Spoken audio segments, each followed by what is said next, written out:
Good morning BCom second year students. Income tax की class है। इसमें आपको हमारा चैप्टर चल रहा है इनकम फ्रॉम सैलरी, और इनकम फ्रॉम सैलरी में हमारा टॉपिक चल रहा था फ्रिंज बेनिफिट्स। पिछला लेक्चर लंबा हो गया था, इसलिए आज इसमें हमने मूवेबल एसेट्स में डाल दिए हैं। फ्रिंज बेनिफिट्स में हमारे पास रह गया है अदर मूवेबल एसेट्स। हमने बोला था कि कार और कंप्यूटर्स एंड लैपटॉप का ट्रांसफ़र किया जाता है, तब कार में 20% की दर से रिटर्न डाउन वैल्यू मेथड और कंप्यूटर्स पर 50% रिटर्न डाउन वैल्यू मेथड से डेप्रिशिएट करके वैल्यूएशन किया जाता है, निकाला जाता है।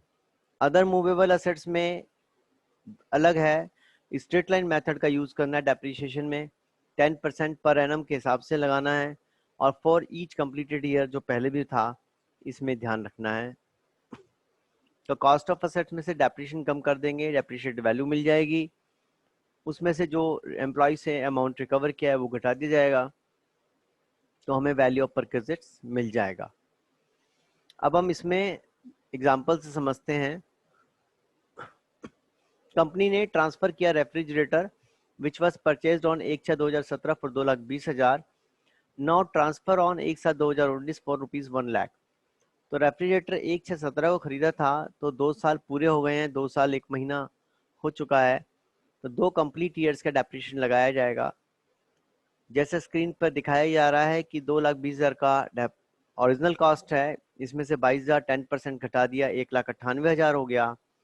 उसमें से हमने 22,000 कम कर दिया तो 1,76,000 आ गया, और हमने ट्रांसफर किया 1,00,000 का, तो 76,000 हमारा टैक्सेबल वैल्यू ऑफ बेनिफिट्स हो गया एम्प्लॉय के लिए, क्योंकि एम्प्लॉय को इतने रुपए का लाभ हो गया है। एग्जाम्पल 2 देखिए, कंपनी ने ट्रांसफर किया refrigerator which was purchased on 1/6/2017 2,20,000 का था, और 1/5/2019 को 1,00,000 का ट्रांसफर किया, अर्थात 2 वर्ष पूरे होने से पूर्व, 2 इयर्स पूरे होने से पहले ही ट्रांसफर हो गया। ए कॉस्ट ऑफ रेफ्रिजरेटर 2,20,000 हो गया, डेप्रीशिएशन 10% की रेट से 22,000 हो गया, 1,98,000 हो गया, नील हो गया क्योंकि सेकेंड ईयर कंप्लीट नहीं हुआ है, तो हमारी डेप्रिशिएटेड वैल्यू आ गई 1,98,000। एम्प्लॉय को ट्रांसफर किया गया है 1,00,000 का, तो 98,000 का डायरेक्ट बेनिफिट नजर आ रहा है कर्मचारी को, इसलिए ये 98,000 टैक्सेबल हैं कर्मचारी के लिए। एक अन्य एग्जांपल देखते हैं। Company transfer refrigerator which was purchased on 1/6/2017 for ₹2,20,000, now transfer on 1/8/2019 for 1,80,000।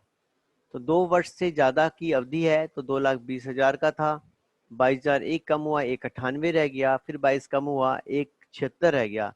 लेकिन कंपनी के द्वारा कर्मचारी को 1,80,000 रुपये में ट्रांसफ़र किया गया, अर्थात डेप्रिशिएटेड वैल्यू से ज़्यादा मूल्य पर ट्रांसफ़र किया गया, तो देखा जाए कर्मचारी को कोई बेनिफिट नहीं हुआ, इसीलिए ये अनुलाभ भी नहीं है, परक्विजिट भी नहीं हुआ यहाँ पर, इसलिए टैक्सेबल वैल्यू फॉर एम्प्लॉय नील माना जाएगा। इसके अलावा यदि किसी अन्य प्रकार की कोई भी एमिनिटीज या बेनिफिट्स एक एम्प्लॉयर द्वारा अपने एम्प्लॉय को दिया जाता है, तो उनका मूल्यांकन जो है आर्म्स लेंथ ट्रांजैक्शन के थ्रू के अंतर्गत किया जाता है, और जो भी कर्मचारी से योगदान ले लिया जाता है वह कम कर दिया जाता है।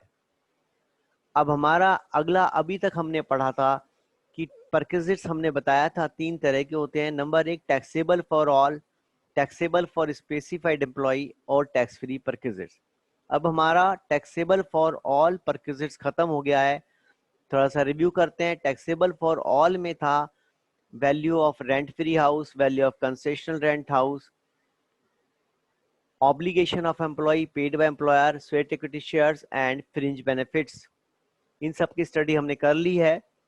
आज हमारा सेकंड परक्विजिट की कैटेगरी चल रहा है, perquisites which are taxable only for specified employees, केवल विशिष्ट कर्मचारियों के लिए टैक्सेबल हैं।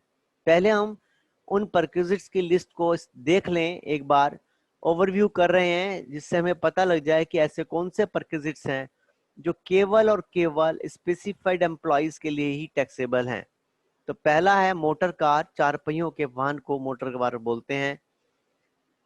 अगर यह सुविधा दी जाती है तो इसे मोटर कार केवल विशिष्ट, अगर कर्मचारी स्पेसिफाइड एम्प्लॉय नहीं है तो टैक्सेबल नहीं है। स्वीपर, गार्डनर, वॉचमैन और पर्सनल अटेंडेंट भी केवल स्पेसिफाइड एम्प्लॉइज के लिए टैक्सेबल है। गैस, इलेक्ट्रिसिटी, वाटर फैसिलिटी भी केवल स्पेसिफाइड के लिए ही टैक्सेबल है।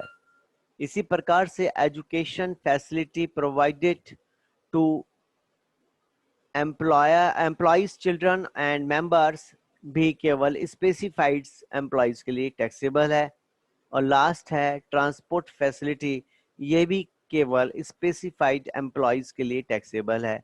इन सभी का अध्ययन हम डिटेल में करेंगे एक एक करके।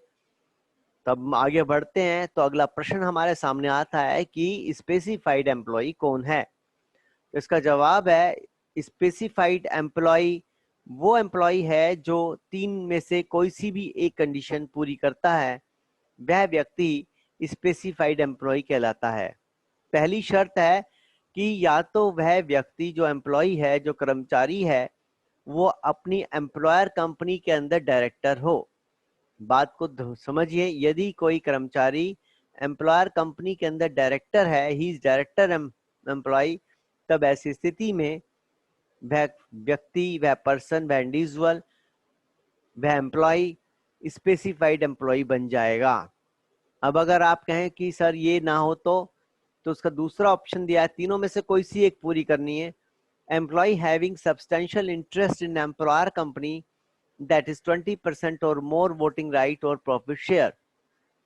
यदि कर्मचारी का जिसमें वह नौकरी कर रहा है उस कंपनी में उसका सब्सटेंशियल इंटरेस्ट हो, तब वह स्पेसिफाइड एम्प्लॉय बन जाएगा। लेकिन सब्सटेंशियल इंटरेस्ट का अर्थ क्या है? जब उस कर्मचारी के पास 20% या ज्यादा के वोटिंग राइट्स या प्रॉफिट शेयर हो। If any employee has 20% or more voting rights or profit sharing ratio, then it is assumed that he has substantial interest। तीसरा है any other employee whose taxable income under the head salary including all monetary payments from one or more employers exceeds rupees 50,000।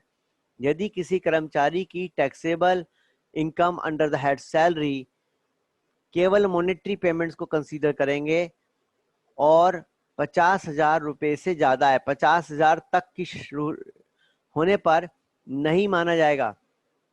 अगर उसकी taxable monetary salary जो है, मतलब परकेजिट्स नहीं माने जाएंगे, अर्थात परकेजिट्स कंसीडर नहीं किए जाएंगे। टैक्सेबल मॉनेटरी सैलरी 50,000 से अधिक, 50,000 है तो भी नहीं माना जाएगा, 50,000 ₹1 हो गया तो माना जाएगा, तो उसे स्पेसिफाइड परक्विजिट कहते हैं।